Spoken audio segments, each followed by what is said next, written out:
Hello, friends.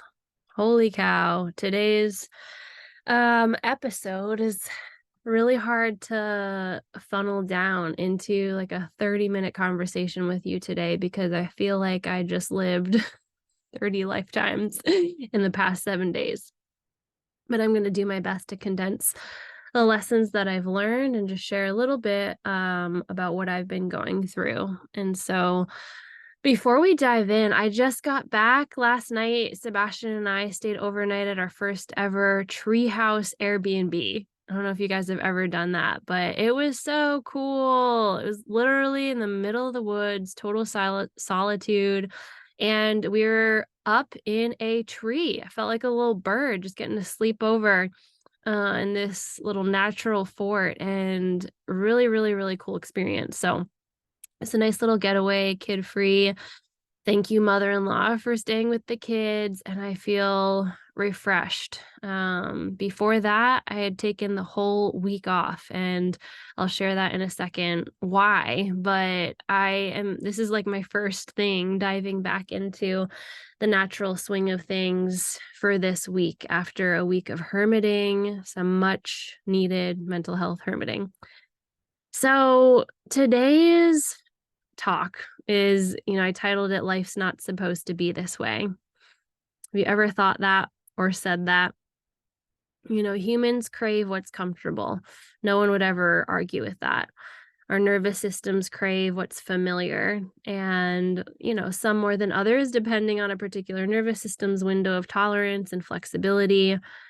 But there is a superpower in all of us that when things do not go our way, when life is not going how we think it should, there is a superpower we can unlock that is this total, true, unshakable, powerful, anchored inner peace, no matter what the F is happening in your world. It's a superpower available to all of us. For some, it's lying dormant, and for others, it's been uncovered. But whichever camp you're in, I hope today's episode can either serve as a blueprint to find yours or a reminder that, girl, you're killing it in spite of your circumstances. I was texting one of my good friends / clients just before hopping on here to record, and she's currently going through a divorce, and they had a mediation this week. And the gratitude she was intentionally, aiming to glean from this situation, that this is not how she expected her life to go after 20 years of marriage. She said she was grateful that at least financially her husband, soon to be ex-husband, did say that he will be taking care of her financially. He's not going to try to pull any shady stuff, or, he's being like full of integrity with that. Then, just today, she just found out that he might lose his job. And this is what she texted me. She said, "Becky, I honestly didn't freak out.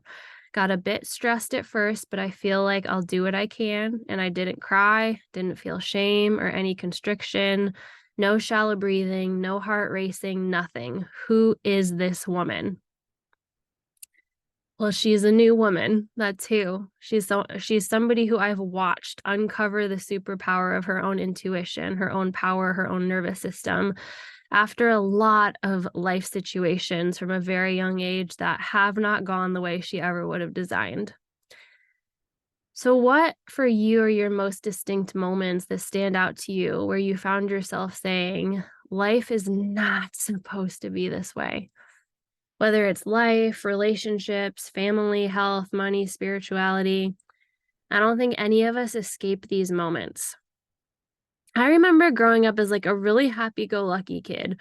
I remember seeing those shirts. Do you know what I'm talking about? The brand Life is Good. It's like a little stick figure with crazy hair, and it says Life is Good. They have hats, shirts, all the things. And I remember as a little kid, I would see those and be like, yeah, life is good. That's so true.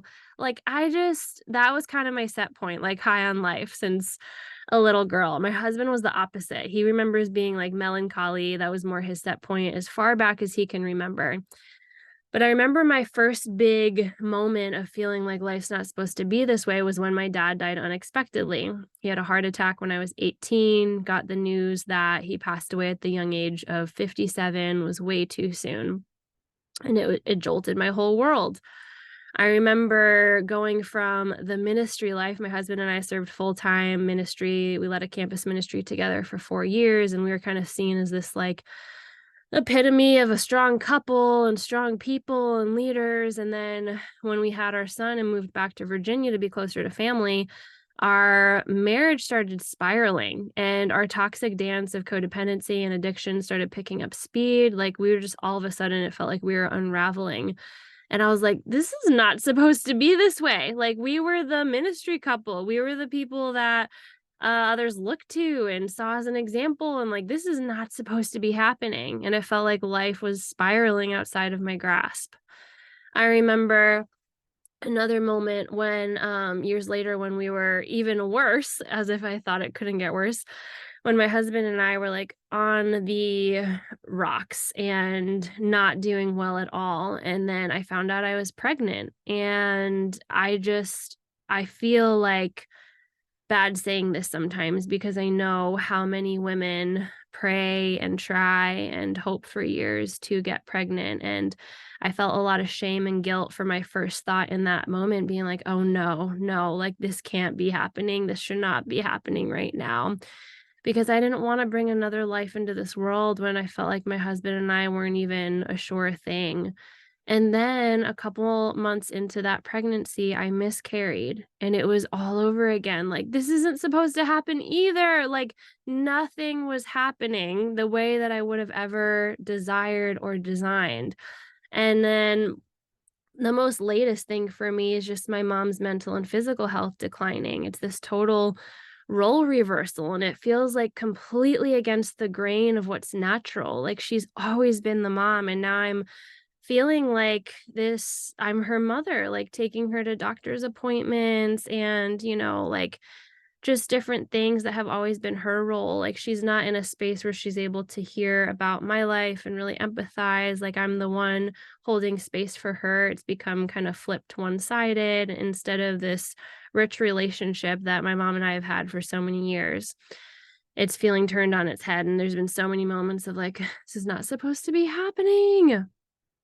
So for a long time in my life where I felt like things were going out of control or against how I wanted, out of this need for predictability and order and control, I'd say my controller was on overdrive and it came out a lot in OCD cleaning. I felt like the more my world was spiraling, the cleaner my house was. And my friends knew me really well. If they came over and saw it like immaculate, tidy, they'd be like, Becky, how are things going? And it was just an indicator. For me, it was how I coped. It was how I saw a sense of control and order when everything was spiraling out of control. And now I am grateful as heck that I've learned life-changing tools that have taught me how to feel safe again in my own body, no matter what's happening in the world around me. But I still get triggered and I still get thrown and I still find myself with this question. And I had a moment like this last week where I found myself in this life whiplash. I received some devastating news that left me frozen like a deer in headlights, head spinning, body detaching. It was a total trauma response. And everybody's body responds differently to trauma or to bad news. But for me, I've learned over the years it's pretty consistent. It's almost always the same where I feel like my head is detaching from my body. It feels like the room is closing in on me. My extremities, like my fingers, toes, nose, get really cold. I start trembling. My throat closes up. And I have this like frozen movement, the fight, flight, freeze, fawn. For me, it's almost always freeze in the beginning. And so for 2 days, this was last Sunday. So for 2 days, I laid in my bed just staring out the window. I just felt like totally unmotivated, depressed, like couldn't speak, didn't want to even look at my phone or watch a movie. Like I was just completely numb. And it's been, gosh, at least 2 years since I have felt that way.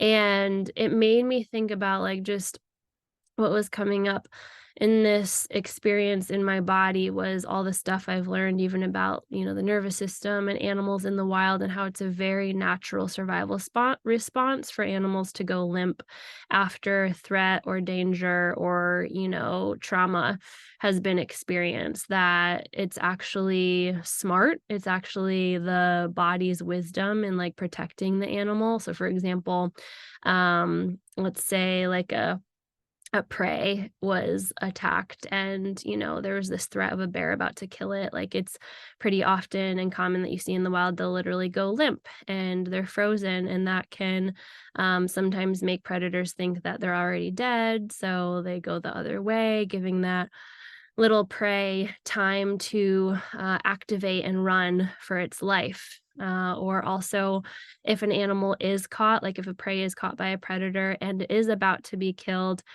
something happens in the body where it does, like, senses disconnect, head detaches from body, and there is this limpening, that's not a word, but the body goes limp, and um the nerves respond in a way where the pain is deadened and dulled. So it is less painful for that animal than if the muscles were tightened and if all of the nerves were connected and working properly and senses, activated like normal. So I felt like that.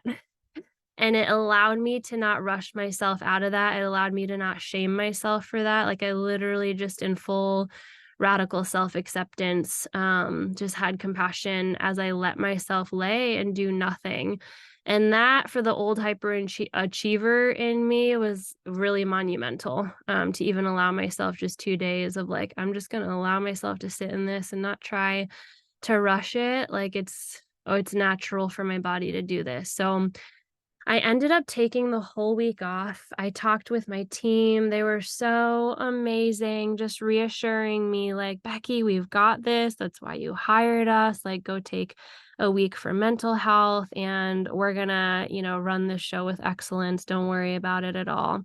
The clients that I did have appointments with, I asked if we could reschedule, and that was so hard for me to do. It was like that old hyperachiever in me was just afraid of them thinking that I was bailing on them or being lazy. And even though that was the last thing from my intention at all, and anyone who knows my character knows that's not me whatsoever, but it was still felt like this leap of faith. And every single person that I canceled on and rescheduled with was so unbelievably gracious, understanding, encouraging me, like, go take your time. Your mental health is the most important thing. Don't worry about it at all. We're fine. Every single response like that was just healing balm for me over here. And so I took the week off. I booked a flight to go be with my mom, who's not doing well. And I did it so I could accompany her to go see her liver doctor and just stay with her for the week. I didn't want to leave my family. I didn't want to leave my home. This summer has honestly been a lot of travel and a lot of movement. So between that and then starting my period and then experiencing that total freeze trauma response on Sunday through, Tuesday, it took every fiber of my being to peel myself off that bed and just get on the plane. And guys, I felt like a literal zombie going through the airport. I was doing my somatic practices that I know, trying not to force feeling myself, but just sitting with what is. And I was listening to this audio book, and it gave me the words that I didn't have for myself. That what I was listening to, they had this phrase that they called a trauma response as wordless despair.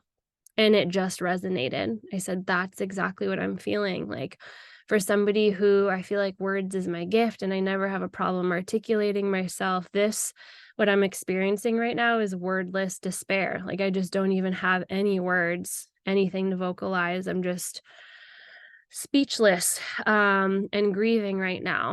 And then also just referring to like The Walking Dead or zombie like that's literally how I felt going through the airport. I felt like I was having this out of body experience, just very robotic, disconnected from the world around me, even though I was surrounded by, hundreds and hundreds of thousands of people in that busy airport.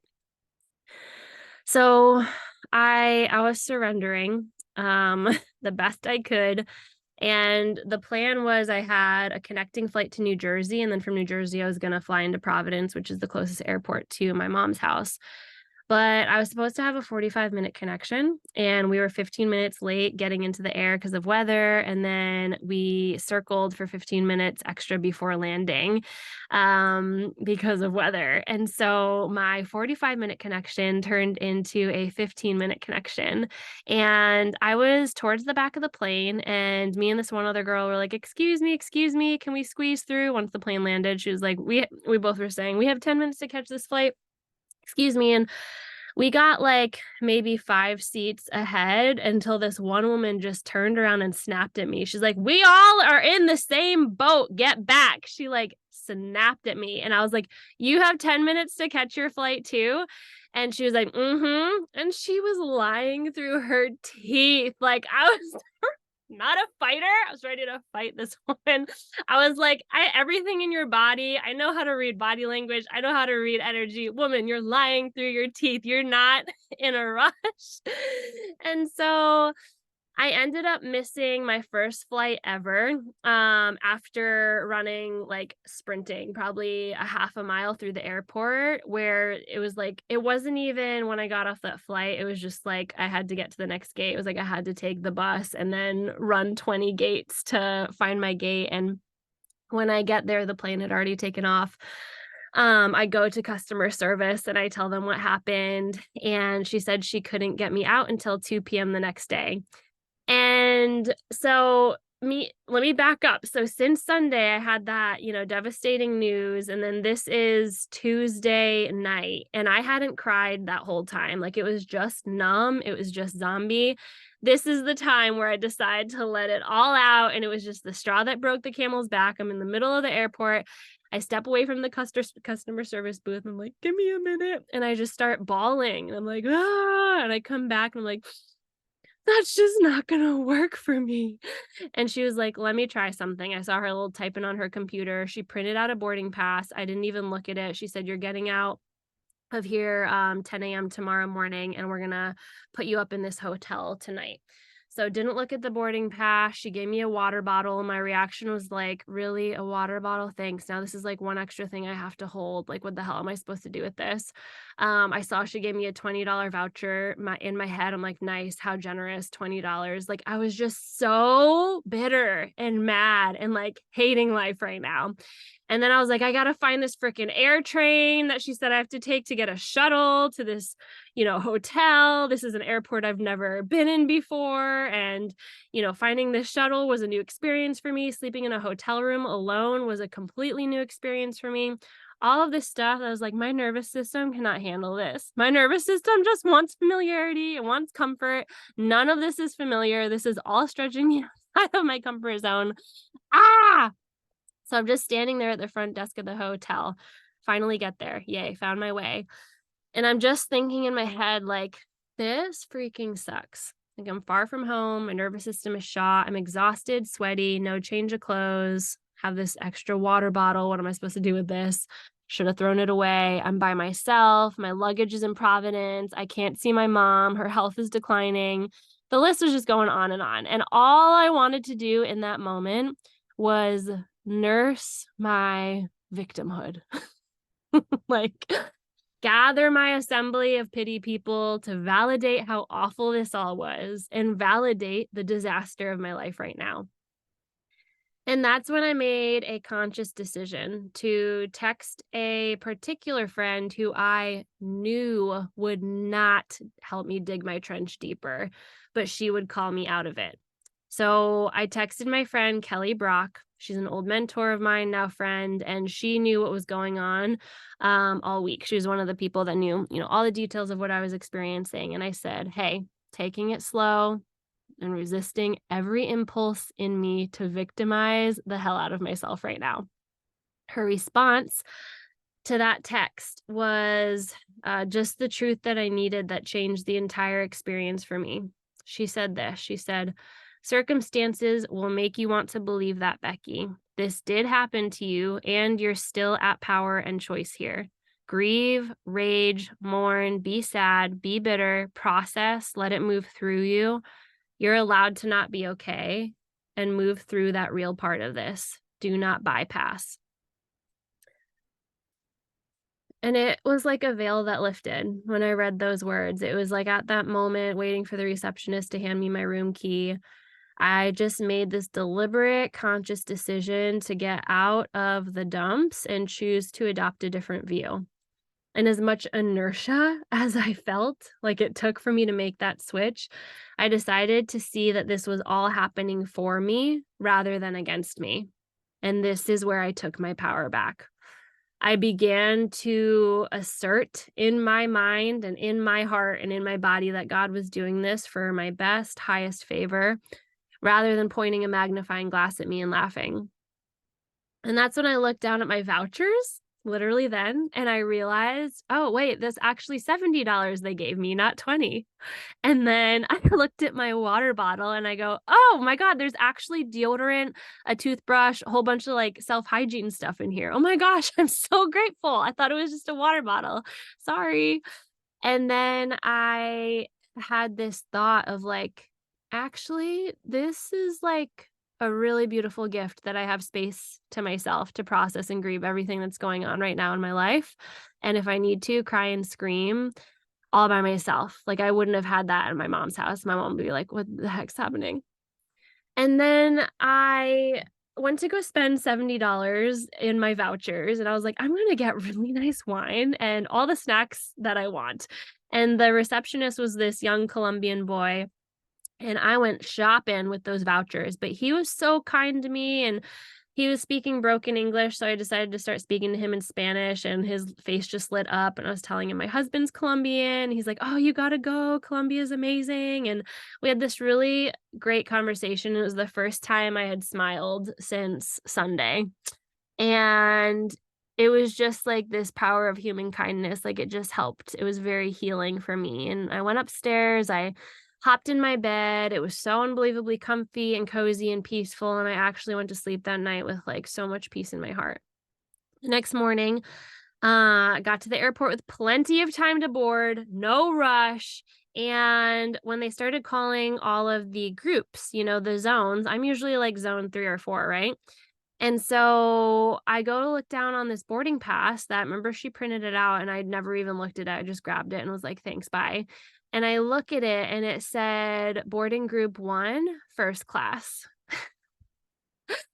And guys, I'm laughing because I have never flown first class in my life until that moment.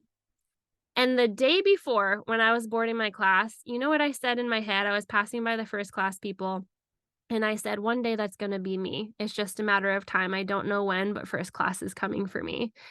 And here I am looking at my ticket and I just start crying. And I was like, like, oh my God, maybe God really hasn't forgotten me. Maybe all this was for a reason, just to, help give me what I actually deserve and want in life, even if it was through a way that I had not designed or planned. And it was this small but huge moment of like, oh my God, this really is all happening for me. What in the world?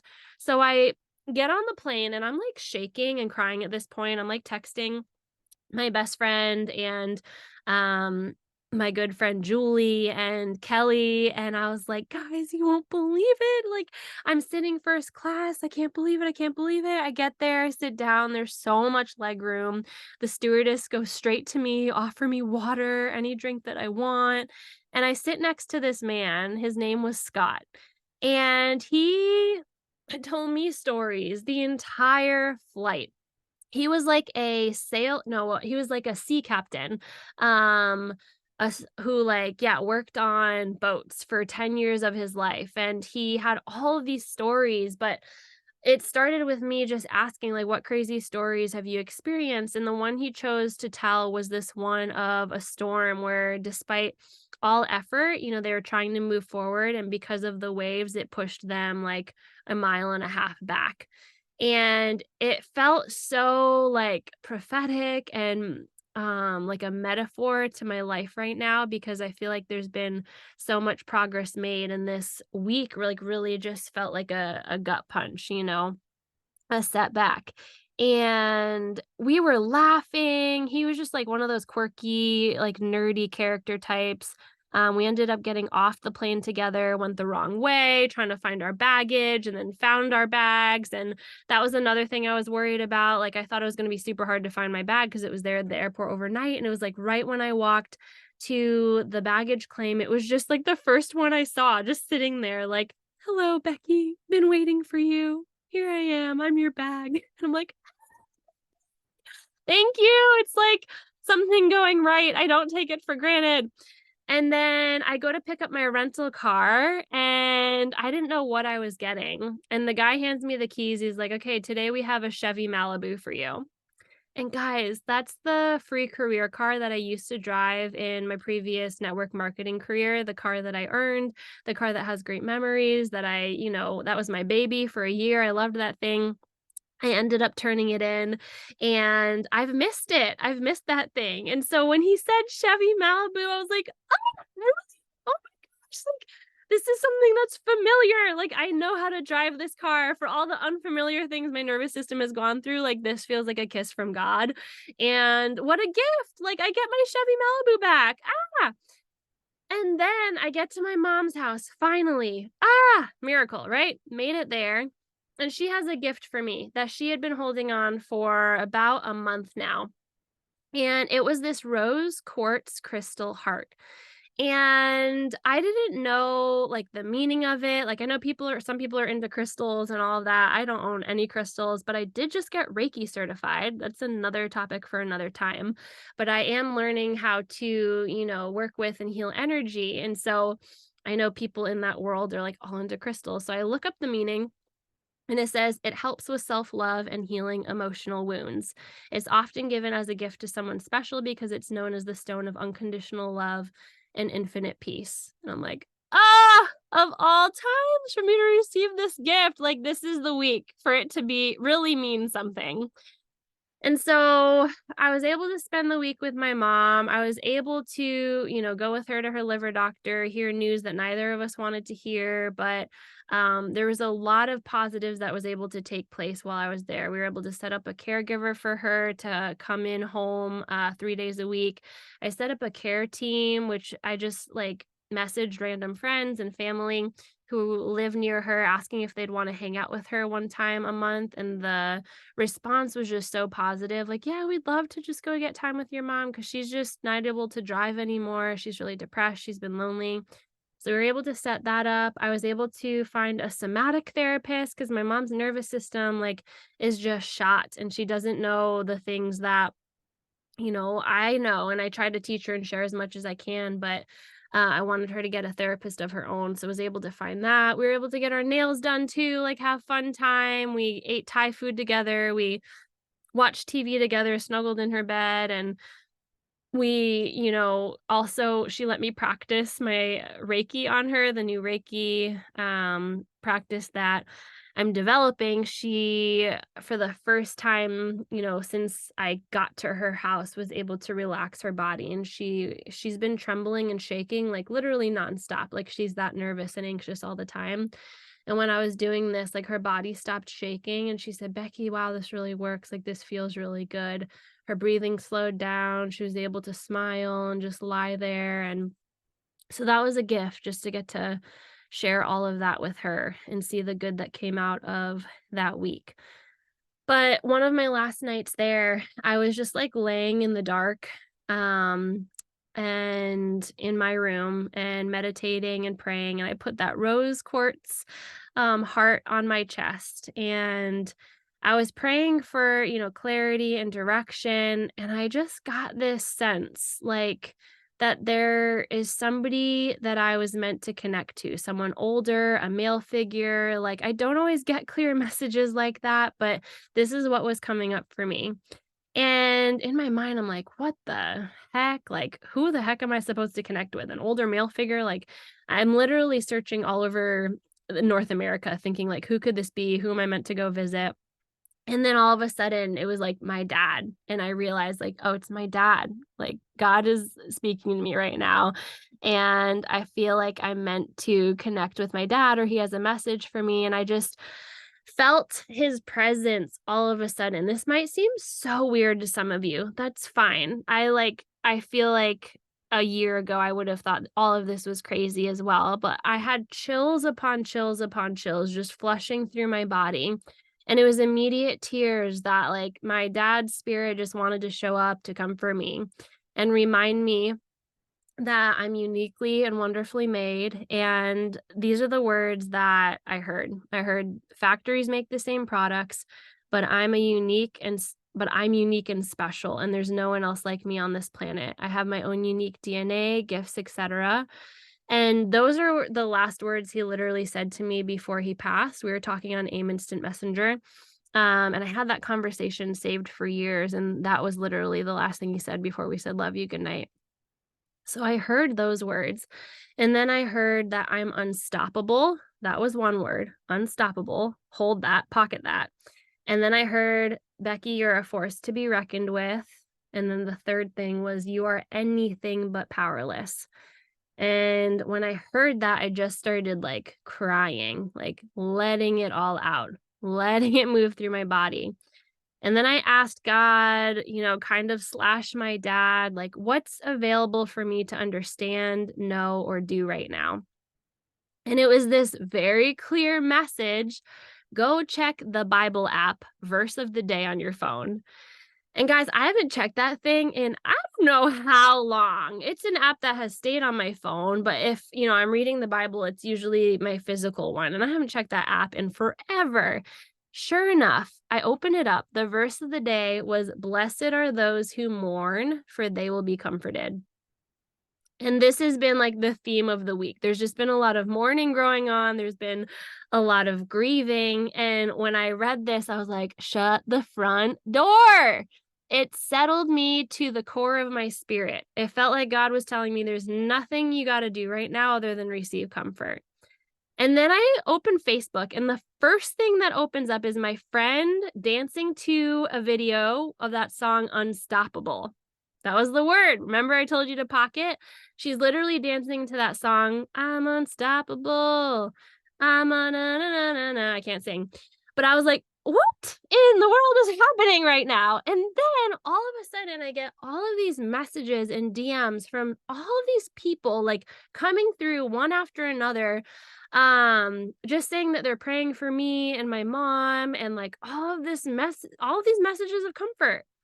And I was like, oh my God, this is unreal. Like, so much reassurance that one, taking a week off was exactly what the doctor ordered and what I should have done. And that, this is okay to receive right now. Like, you don't have to do anything, like just continue to sit with what is, dance with what is, and receive comfort because it is pouring down for you. And so all that to say, this whole story from the time before Kelly's text to everything that happened after, nothing about my actual life situation changed. Like, the initial bad news I received was still a reality. My mom's health was still declining. The only thing that changed was me, my intention, my reception to see miracles, even when everything on paper was leading me to say life is not supposed to be this way. And then it just felt like the miracles were flooding in and I couldn't keep up with them. I was literally writing them down because, like, I don't want to forget any of this. Like, that's all I could see was miracle after miracle after miracle. And the comfort that was cultivated from within, it was this like unshakable conviction that I was supernaturally supported. And it gave me a comfort I can't even describe to you guys. It's like that peace that passes understanding verse. So I flew home in a completely different energy. Like, I was staring out the window of the plane and I just couldn't believe how much peace I felt, how anchored and grounded and connected to myself and the people around me and the world around me again. Like, I felt like I thawed out. I went from that wordless despair, that zombie like Walking Dead, the last time I was at the airport, to this time on my way out. It was this overwhelming gratitude of like, I cannot believe I know how to navigate my inner world for the first time in my life, even when my outer world is going nothing like how I would design it to go. So it was this total embodied shift from life's not supposed to be this way to life is unfolding exactly as it should for my highest good. And all the pain last week and over the course of my whole life, honestly, it's always been portals to my most precious buried treasure that I would have completely missed if I'd seen the pain as punishment, rather than pain with this divine purpose, pain that I can alchemize into power. So, for you, whatever circumstance, if any, is coming up for you through my experience, I just want to ask you, like, what situation might be inviting you to shift your perspective to see how this might actually be happening for you rather than against you? What if you are actually highly favored rather than hopelessly forgotten? Like, what if you're actually supernaturally supported instead of completely abandoned? And what if things are unfolding for your highest good rather than you being behind in life? What if this season or decade or even couple of decades of your life are a part of your deep metamorphosis? That damn butterfly. Like, think about it. If that butterfly drew conclusions about its future based on the period when it was stuck in the cocoon, dark and isolated and slimy and constricted, it would be so wrong, right? About its future. That gorgeous butterfly that's been a symbol of transformation for the entire world for hundreds of centuries, that creature that's beautiful and flying free and displaying its beauty and serving as this source of joy, like not one single butterfly has ever jumped from this crawling caterpillar to a soaring creature without going through its sticky metamorphosis. So, if that's where you are, like me this week, my sticky metamorphosis, I just want to remind you how sacred of a space this can be. And even amidst constriction and darkness, just know that you can still choose to view yourself and your life through the lens of miracles. You have so much power that you can uncover and take out and use. And you will not see other people posting their sticky metamorphosis phase on social media. Just a reminder, right? Like they won't be posting those sticky moments, the fights, the darkness. So take your eyes off of them and just set your gaze inward and above to your own spirit, your own intuition, your God, and allow that to shift you this week from the inside out. I love you guys, and I can't wait to talk to you next week.